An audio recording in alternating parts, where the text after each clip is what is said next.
Put the invoice away, Marcus. I'm not paying $12,000 for this funeral.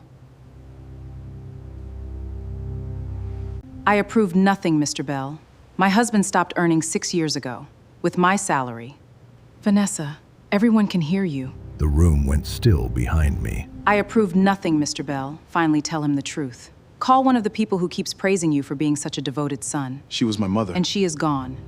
The living still have bills. Mr. Bell reached for the invoice, but his hand stopped when a small Navy transit token slipped from my mother's envelope and struck the floor. He stared at its silver edge. "Where did you get that?" "It was in her Bible, Mr." Bell locked the funeral home office door, something no funeral director should have needed to do during a viewing. Vanessa gave a dry laugh. "It is a worthless piece of metal." Mr. Bell did not look at her. "No," he said. "It belonged to someone who made sure line 61 could never be sold." Vanessa's smile vanished. Outside, a black company sedan pulled into the parking lot, and the man who stepped out was carrying a folder with my name on it. "My name is Marcus Hale. I'm 48 years old, and on the day my wife refused to pay for my mother's funeral, I was standing in a navy wool coat I'd owned for 9 years in a funeral home in Bellwether, Ohio, while my mother lay in the room behind me, and 60 people pretended they hadn't heard my marriage described out loud." I didn't argue with Vanessa. I bent down, picked up the token, and closed my hand around it. It was cold. Navy blue enamel, a silver rim, worn smooth on one side like somebody had carried it in a pocket for decades. Around the edge, in small stamped letters, line 61, return safe. The man from the sedan introduced himself as Elias Ward. 72 years old, gray overcoat, the kind of voice that has read a lot of documents out loud in a lot of quiet rooms. He said he was an attorney. He did not say for whom. He asked me one question first, and it wasn't the question you'd expect at a funeral. "What time exactly did your mother pass?" I told him, "Tuesday, 4:40 in the morning." He wrote it down. Then he looked at me the way a doctor looks at a man who doesn't know he's sick yet. "Mr. Hale, before midnight tonight, I need you to tell me whether you have signed anything at all, connected to North Star Transit Systems." North Star, my wife's company. The company where she was chief operating officer. The company whose name was on half the coffee mugs in my own kitchen. "Vanessa brought home some paperwork last month," I said. "She called them routine marital disclosures. I didn't sign. I was at the hospital most of that week." Something in his shoulders let go, just slightly. Through the window, we both watched Vanessa walk to her car, pink coat sharp against the gray parking lot, phone already at her ear. "Then she is running out of time," Elias said. He turned the token over in the light before handing it back. On the reverse, so small I'd never have caught it, 3 letters and a number were etched into the metal. HIT 61. I didn't know what HIT meant. I would. And when I learned it, I would understand that my wife hadn't humiliated a broke husband that morning. She had humiliated the one man in Ohio who could stop everything she was building. Let me back up 6 years, because you need to understand how I became invisible in my own life. I used to be a senior control systems engineer, railway signaling, train control software. My whole job was assuming things would fail. Sensors, switches, software, people, and building systems that protected passengers anyway. My father did the same work a generation before me, and he had a saying he repeated so often I stopped hearing it. A safe system must know when not to move. Then my mother, Lillian Hale, had a stroke. A small one, the doctor said. Small the way a hairline crack in a rail is small. Her left side never fully came back. Then her heart started failing. Then came the hospitalizations, 3 the first year, 5 the second. I took 6 months of leave. 6 months became 6 years. I learned things no engineering degree teaches: how to track blood thinners on a whiteboard by the refrigerator, how to install grab bars so they hold a falling adult, how to read swelling in a woman's ankles the way I used to read voltage on a meter. I slept in recliners. I argued with insurance companies at 7 in the morning. My professional license lapsed on a Tuesday, and I didn't notice for 4 months. I don't regret 1 hour of it. I want to be clear about that. What I regret is believing that the people who love me would understand the choice without me having to defend it. Vanessa understood it. At first. The first year, she brought dinner to hospital rooms. She worked on her laptop in the chair next to mine while machines beeped behind my mother's bed. She said family mattered more than titles. Then North Star started growing, and something in my wife started shifting with it. She stopped calling my mother Mom. Hospitalizations became another disruption. She stopped bringing me to company functions, and when someone asked about me, she'd say I was between careers. 6 years running. She started wearing pastel pink in every press photo, part of a branding push someone sold her. Calm leadership, they called it. One night after her promotion to chief operating officer, she stood in our kitchen in that pink blouse and said the sentence that ended something between us, even though we stayed married for years afterward. Someone had to stay in the world, Marcus, while you disappeared from it. I didn't fight her on it. My mother was down the hall, and I had decided, wrongly, I know now, that if I never reacted, the conflict couldn't reach her room. I mistook silence for peace. That was my flaw, and it cost me more than money ever could. The night before my mother died, she was clearer than she'd been in weeks. She gripped my wrist with more strength than her heart should have allowed. Line 61 was never meant to move without you, she said. I thought she was drifting back to my father's old projects. I told her to rest. Find the token, Marcus. It's in my Bible. Don't let them retire line 61. Them. She said them. And lying awake that night, I remembered something I'd filed away as kindness. 3 weeks earlier, Vanessa had visited my mother's house alone. Unusual. She'd told me she was helping sort old boxes. My mother mentioned it once, in that careful voice she used when she was choosing not to worry me. Your wife asked a lot of questions about your father's signal cabinet, about anything with Hale on it, anything with line 61. At the time, I thought my wife was finally showing interest in our family. Standing in that funeral home with a token in my fist and an attorney writing down the hour of my mother's death, I stopped thinking that. Vanessa never came back that day. The burial was scheduled and the balance was due, and I had $4,100 to my name. So I did what men like me do. I sold things.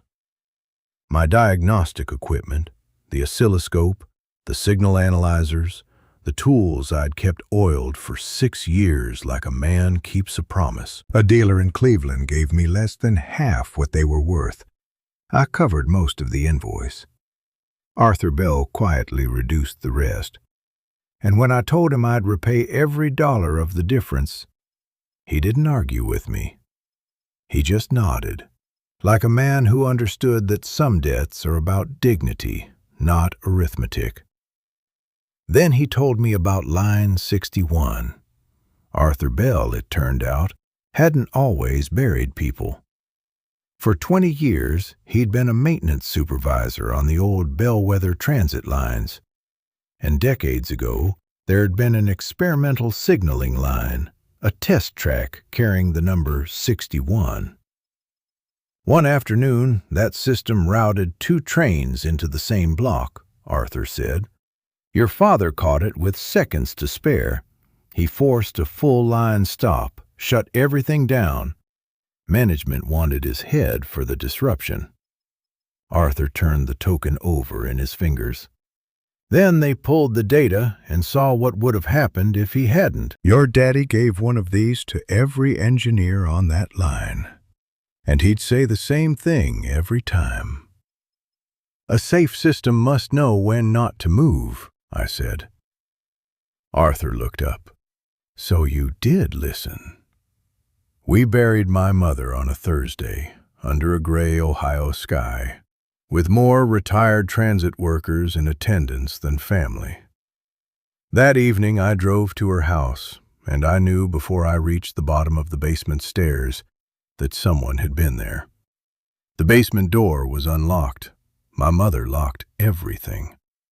My father's old signal cabinet still stood against the wall, steel, navy paint gone chalky, but the middle drawer had been pried, scratched metal, bright and recent. The binders of blueprints that had lived in that cabinet my whole life were gone. On the floor sat an empty file box. The logo on the side was North Star's. All they'd left behind was a maintenance tag with a project code, BWT-480, and a torn piece of paper in my mother's handwriting. Ask Marcus why Train 14 stopped. I didn't know what Train 14 was. I stood in that basement a long time, holding my dead mother's handwriting, understanding one thing with total clarity. Whatever was happening, she had seen it coming, and she had left me a trail because she couldn't leave me an explanation. Vanessa came home 2 nights later. No apology. She set a folder on the kitchen table the way she set agendas in front of board members, and she talked about the future. North Star was restructuring, she said. Certain inactive legacy interests needed to be consolidated before a major project closed. As her spouse, I needed to sign a consent. She slid a pen across the table. I asked one question. What happens if I don't sign? Her voice didn't rise. It cooled. Then you prove you're willing to hurt thousands of employees just to punish me. I looked at the top page of her folder, and there it was, in the header, in 10-point type. Project BWT-480. The same code on the maintenance tag from my mother's ransacked basement. I set the pen down. I'm not signing anything tonight. Vanessa gathered her folder, and at the door she said the only completely honest thing she'd said to me in a year. You have no idea what that company is carrying right now. She was right. I intended to find out. The next morning, I walked into North Star Transit Systems for the first time in 6 years, in a dark blue work shirt and a jacket that didn't say executive. The young man at the front desk asked if I was there for a delivery. I asked for Diane Cross. Diane was North Star's senior systems auditor now. 57, sharp-eyed, a compliance officer down to her bones. Years ago, she'd worked under me. That bought me 20 minutes in a conference room. It did not buy me trust. "Marcus, you've been out of this industry 6 years," she said.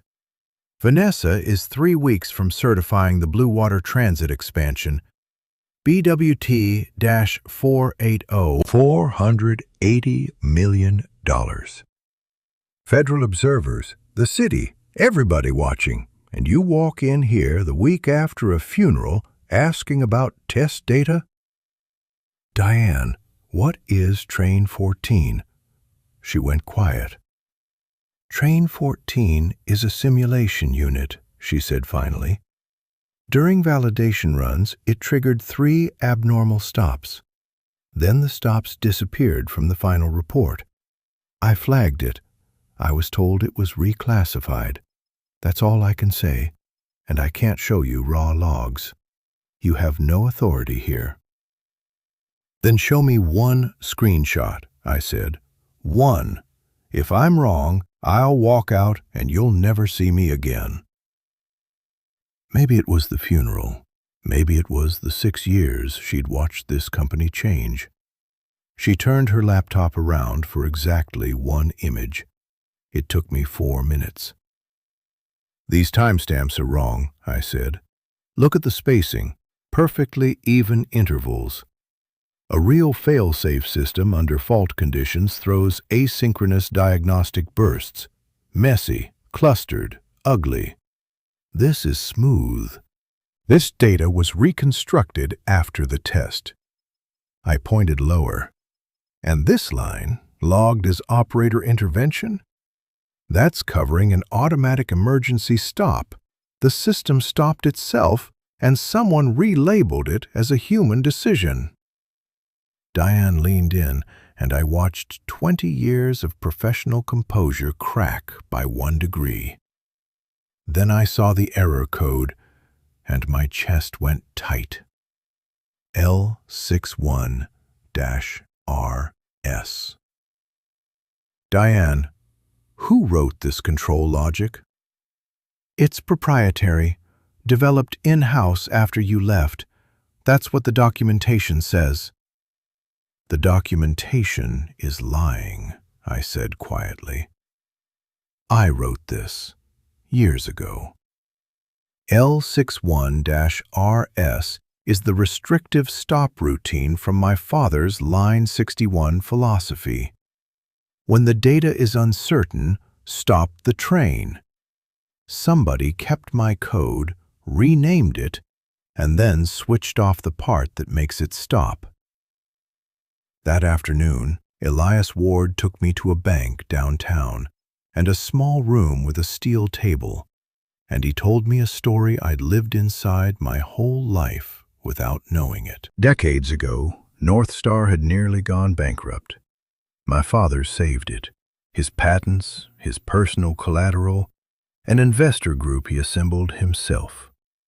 In exchange, he created something called the Hale Infrastructure Trust, HIT. Your father took no salary for it and no glory, Elias said. He took control, voting control, with one condition written into the founding covenant.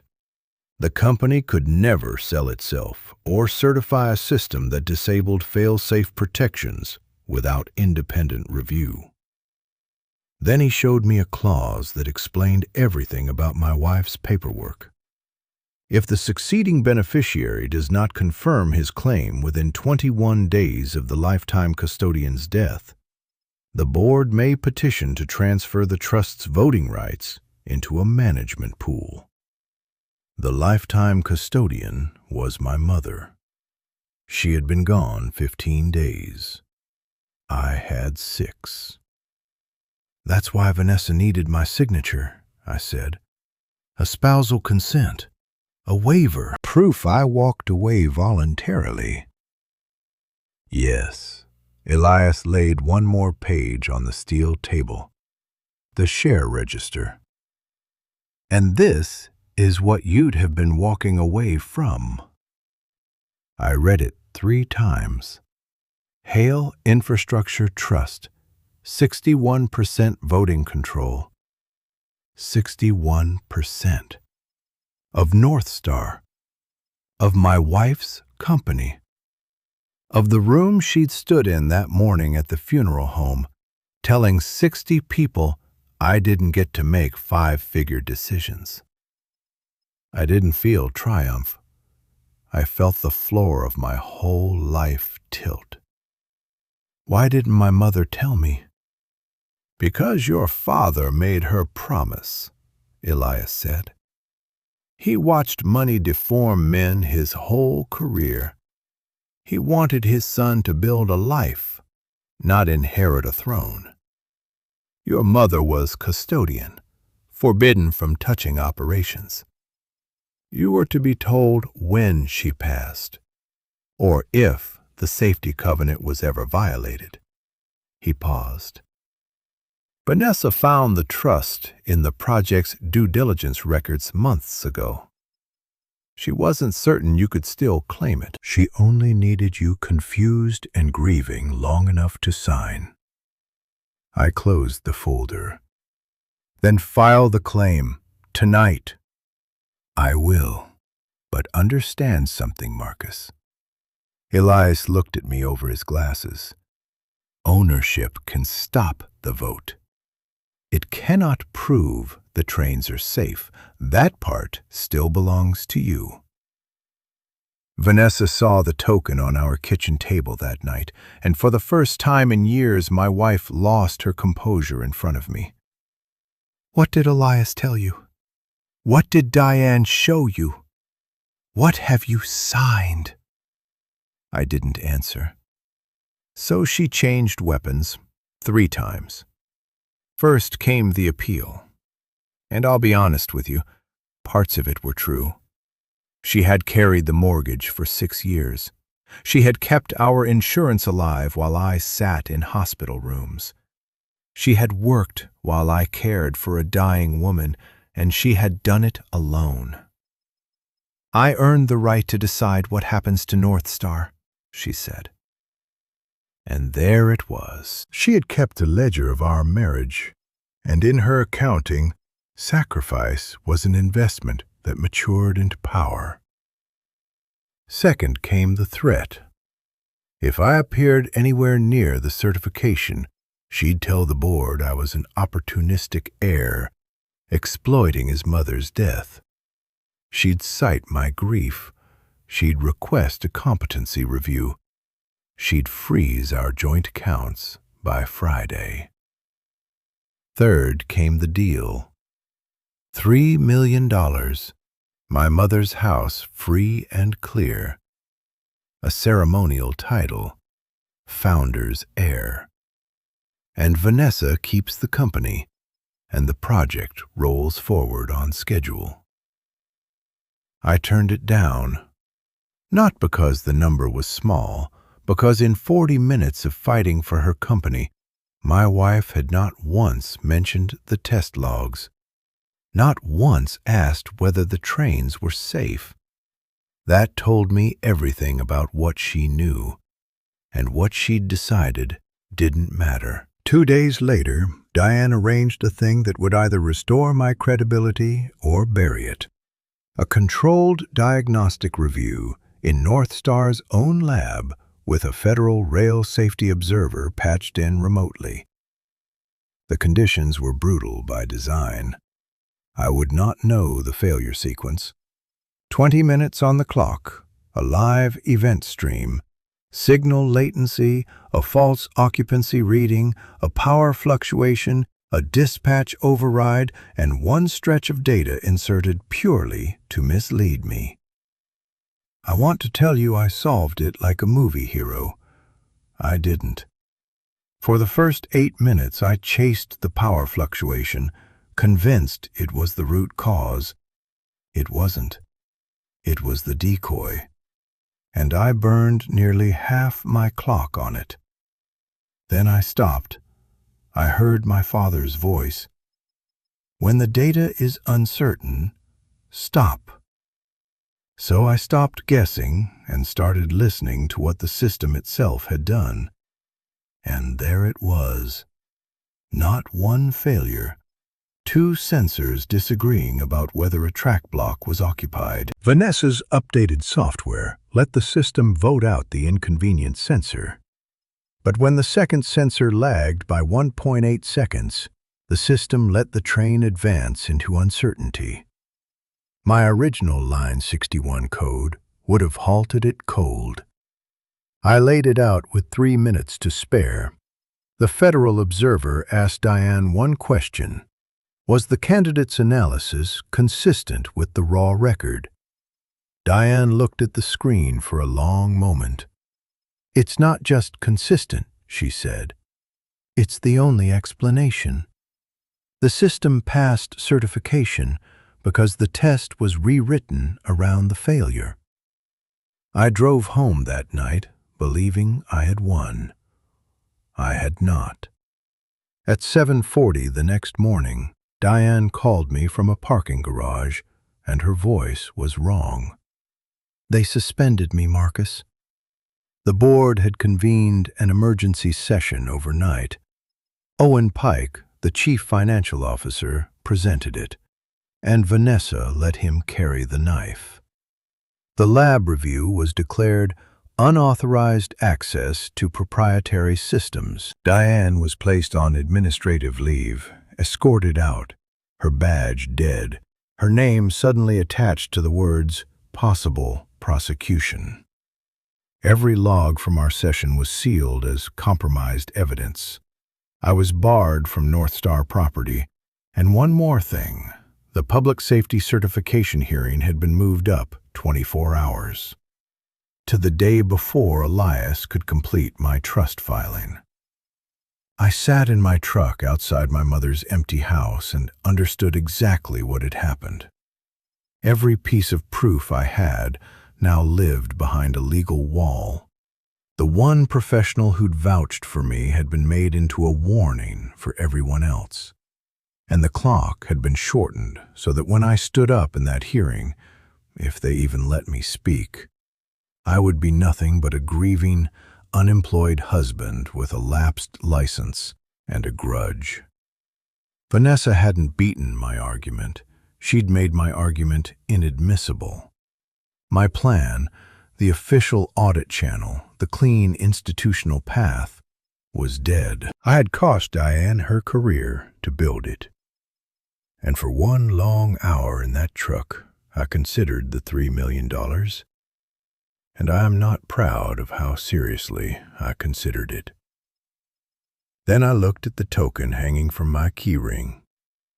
Don't let them retire Line 61. My mother hadn't left me a riddle, she'd left me a different path. If the company's records were sealed, I needed records the company had never owned.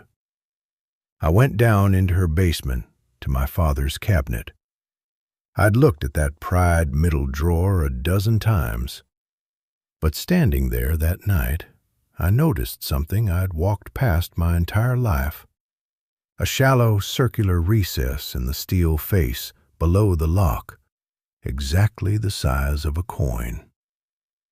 I pressed the token into it, silver edge first. It seated.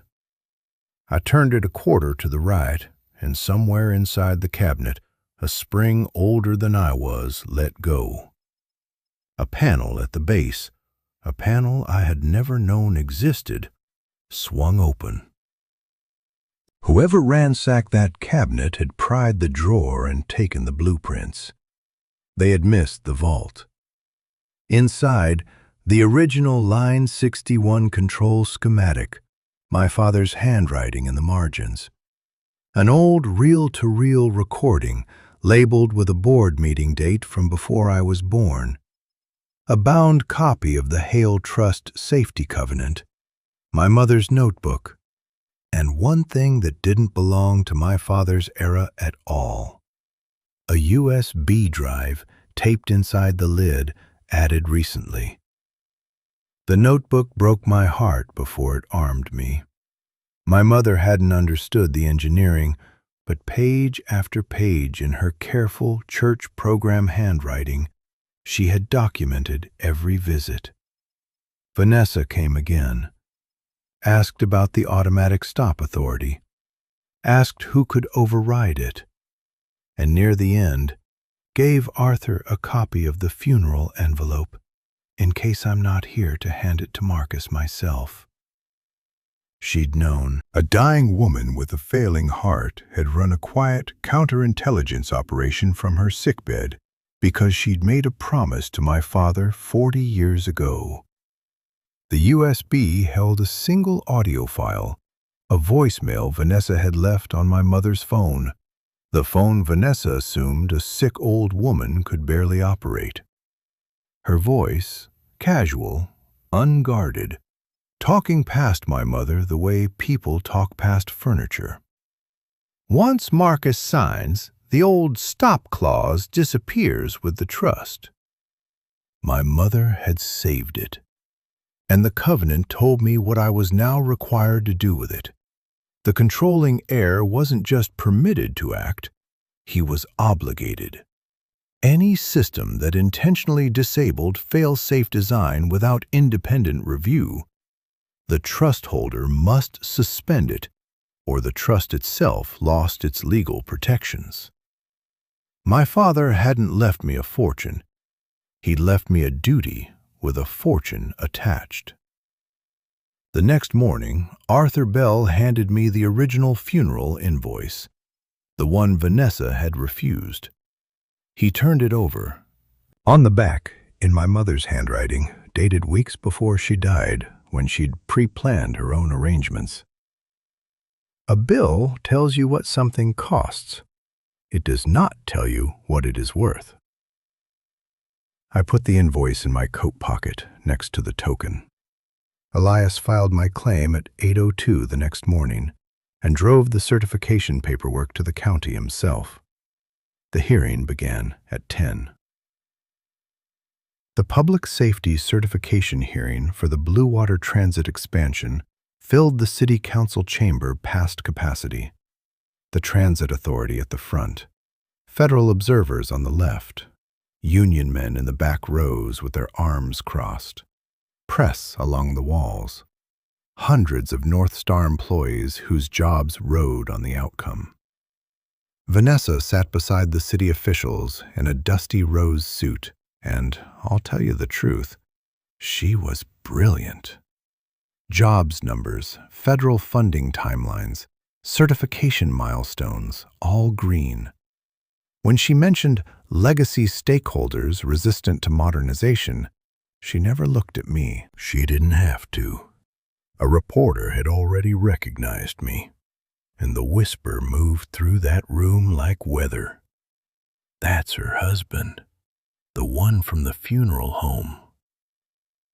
Then Vanessa addressed it directly, and this was her second weapon. Not legal this time. Personal. "There is a gentleman here today," she said, "whom I love and whom I worry about. He left this industry 6 years ago. His license has lapsed. He has never worked 1 hour on this project. He buried his mother 11 days ago, and days later, days after a painful family disagreement about funeral expenses, he began contacting our staff with theories about this system. I'd ask this board to consider whether we are hearing engineering or whether we are hearing grief, or worse, marital retaliation." It was surgical. Half the room believed her. I could feel it. I stood, and I did not defend my marriage. "Madam Chair, I'm not asking this board to trust my character. I'm asking for the chance to answer 3 technical questions about the record already in front of you.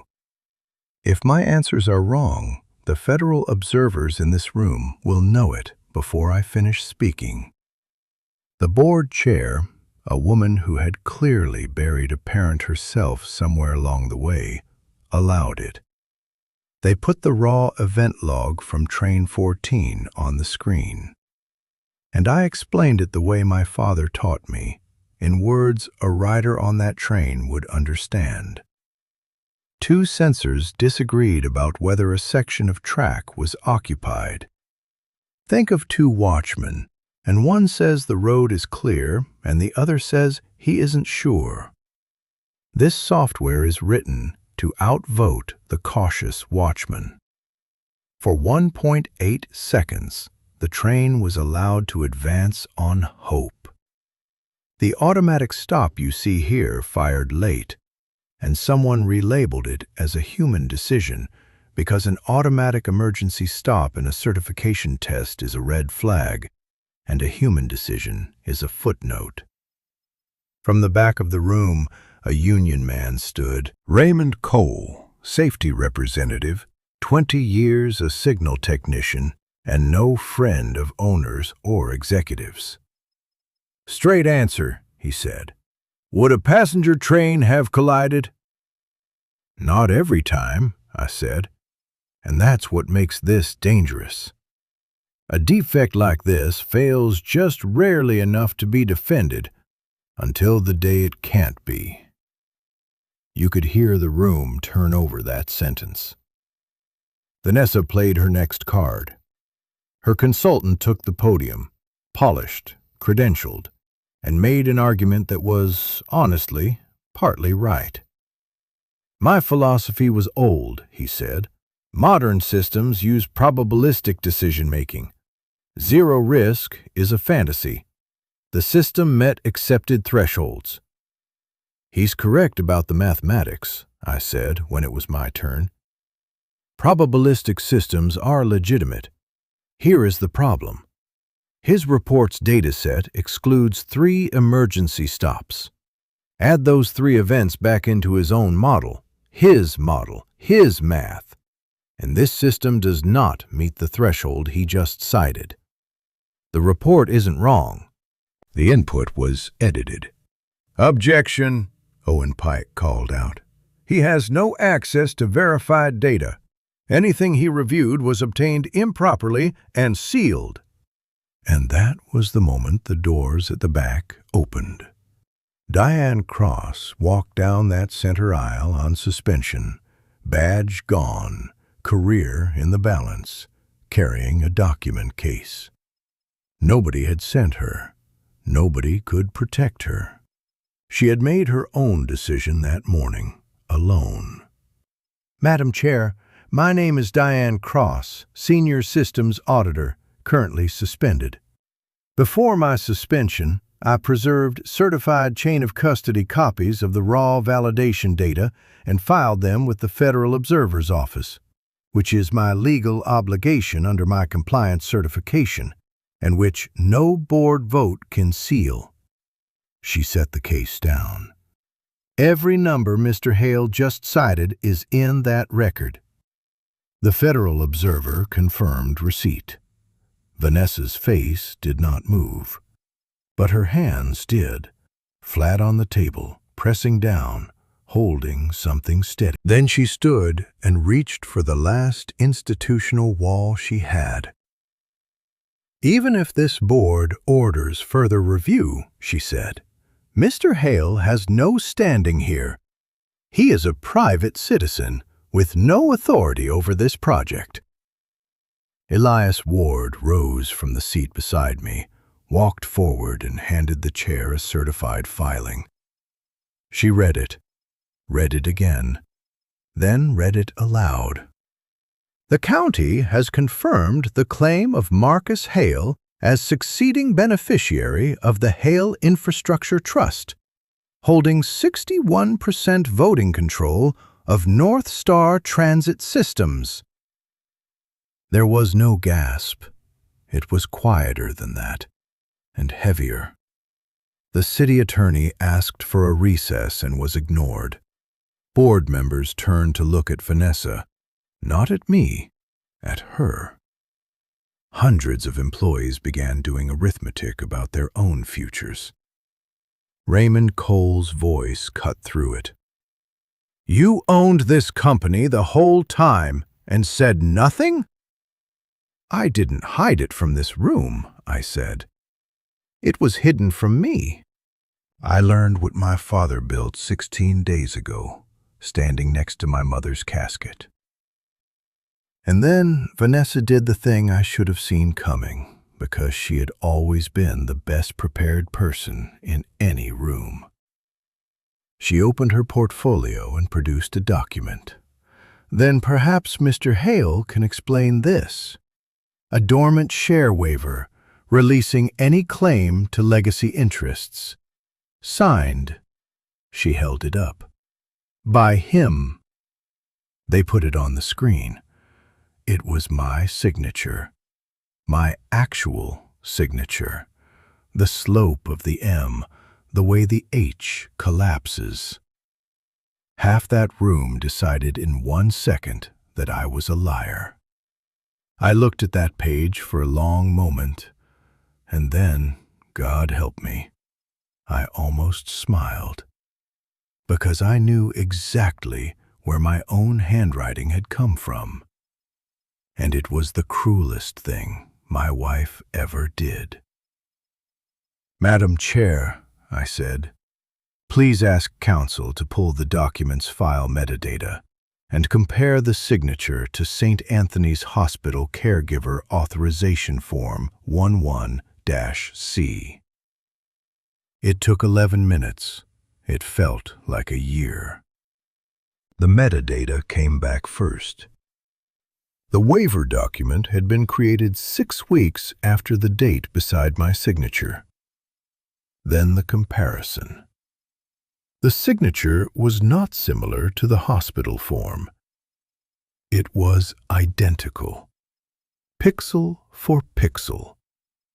A scanned image lifted from a caregiver authorization I'd signed at an admissions desk while my mother struggled to breathe on a gurney behind me. One of dozens of forms I'd signed over 6 years, because that is what you do when the nurse hands you a clipboard and your mother is the one on the bed. Owen Pike started talking about administrative shortcuts and standard document assembly, and he might even have survived it. Except Diane's preserved files held one more thing. An internal email, Pike's account, addressed to the document team. "Use the caregiver authorization. He signs whatever is placed in front of him when his mother is admitted." I heard someone in the gallery, an older woman, a stranger, say, "Lord, no," out loud, softly, the way you do at a graveside. Vanessa said she hadn't known. Maybe. The investigators would sort that. But the room had already understood something no investigation was needed for. My 6 years of caregiving hadn't just been mocked at a funeral home. It had been studied, harvested, weaponized into a signature machine. I walked to the front and I set 3 things on the table before that board. A funeral invoice for $12,600, a Navy transit token, and my father's original Line 61 schematic. "I want to be honest with this board about something," I said. "My wife's refusal to pay for my mother's funeral is not a corporate crime. Cruelty inside a marriage does not disqualify anyone from running a company. If it did, half the org charts in this country would be empty." Nobody laughed. I didn't want them to. But the same judgment sits underneath both decisions in front of you today. That anything which doesn't produce immediate return isn't worth protecting. That a man who stops earning has stopped mattering. That a system only has to look like it works. I put my hand on the schematic. 3 emergency stops were erased from this record because stopping is expensive and inconvenient and embarrassing. My father built this company on the opposite belief. When the signal is uncertain, you protect the people first. I looked at the board and then at the employees filling the back of that chamber. I am not stopping this project because she embarrassed me. I am stopping it because the same reasoning she used on my mother's funeral was used on a safety failure. Too expensive, too inconvenient, easier to ignore. Then I exercised 61% for the first time in my life, and I did it the way my father would have. Certification. Suspended. Not the project, the certification. Payroll. Guaranteed, every job, 90 days, funded, in writing, so no worker in that room would be used as a hostage or a shield. An independent safety review selected by the federal observers, not by North Star. Full protection for Diane Cross and any other employee who came forward, and Vanessa Hale and Owen Pike removed from all decision authority pending the investigation. Raymond Cole stood up in the back, looked at the payroll guarantee for a long moment, and nodded once. That nod moved more of that room than anything I'd said. Afterward, in the emptying hallway, Vanessa found me. All the polish was gone. She looked, for the first time in years, like the woman I'd married.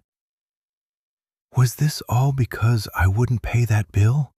she asked quietly. "No," I said.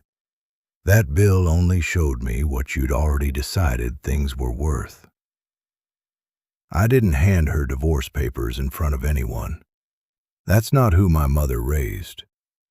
A week later, I mailed them, with my wedding ring in the envelope, and no note, because everything true had already been said in a public room. The independent review took 4 months. It confirmed the defect and found 2 more nobody had caught. The Blue Water system was rebuilt around the original restrictive stop logic and certified clean. The city didn't lose its federal funding. I flew to Washington twice and negotiated a phased extension because punishing a city full of riders for my wife's decisions was never justice. Vanessa resigned before the board could vote. Owen Pike is answering questions about document fabrication to people far less gentle than I am. The divorce settled quietly. I've told no one the terms, and I never will. I didn't make myself CEO. I took the role of interim safety steward and controlling chair, and I gave the chief safety officer's job to Diane Cross, who had earned it in one walk down a center aisle. And I built 2 things. The first is a caregiver return program at North Star. Paid leave for employees caring for dying family. License renewal support. Technical re-entry training. Because no one who steps away to hold a parent's hand should come back to find their competence expired. The second, after I repaid Arthur Bell every dollar he'd quietly forgiven, and he tried twice to refuse it, is the Lillian Hale Family Farewell Fund. It helps North Star employees, retired transit workers, and working families in Bellwether facing funeral costs they can't carry. It won't pay for everything for everyone. It pays for dignity, when dignity is $12,000 out of reach. Today, if you visit the North Star Training Center, there's a glass case on the wall beside the emergency stop station where every new engineer learns the system. Inside it are 2 objects: an old Navy transit token, silver-edged, worn smooth, and a framed funeral invoice for $12,600. The plaque underneath says, "When the signal is uncertain, protect the people first." Last month, a young engineer, first week on the job, asked me why a rail company keeps a funeral bill in the same case as a safety token. I told her the truth, because both of them taught me the same lesson. Cost is a number. Worth is a decision. Have you ever stepped away from work to care for someone you loved and had people treat that choice like failure? Tell me in the comments. And if this story reminded you that quiet responsibility still matters, share it with someone who needs to hear that today. Subscribe for more stories about people who were underestimated until the truth finally had a room to speak.